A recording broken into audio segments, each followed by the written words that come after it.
P T I अपने अरकान assembly से सेनेट इंतखाबात में अपना वोट ना भेजने का हलफ ले रही है।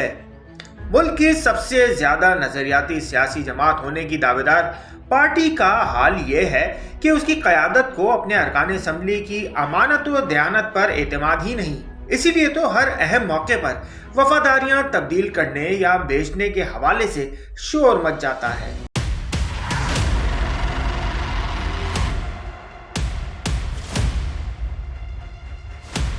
मुल्क की सियासत में सादिक और अमीन का सबसे ज्यादा शोर भी यही सियासी जमात मचाती है और खुद ही सादिक और अमीन अरकान असम्बली से तहे दामन है। सवाल ये है कि सियासत में सादिक और अमीन पॉलिटिकल कल्चर लाने का जो सियासी जमात पिछले कई अशरों से अलम उठाए फिर रही है, अगर उसका अपना दामन ही सादिक और अमीन मुंतखब नुमाइंदों से खाली हो तो फिर उसके पास दूसरी सियासी जमातों पर इस हवाले से तनकीद का क्या सियासी व इखलाकी जवाज रह जाता है।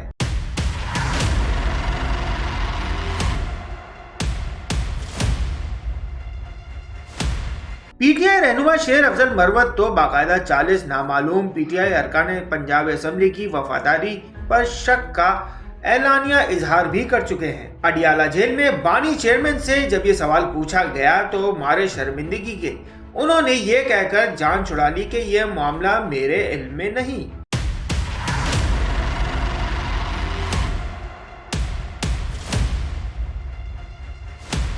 पार्टी के नामजद उम्मीदवारों को ही वोट देने का हलफ लेने का अमल बजाय खुद इस हकीकत का अक्कास है कि क़यादत को इस बात का शक है कि उसके अरकान असम्बली ज़ाती मुफादात के तहत या पैसे लेकर वोट डालने का फैसला कर सकते हैं। जिस सियासी जमात के अरकान और लीडरशिप का एक दूसरे पर ट्रस्ट नहीं, मुल्क चलाने के लिए उन पर ट्रस्ट कैसे किया जा सकता है। M2M उर्दू, जुड़े रहें मिनट टू मिनट।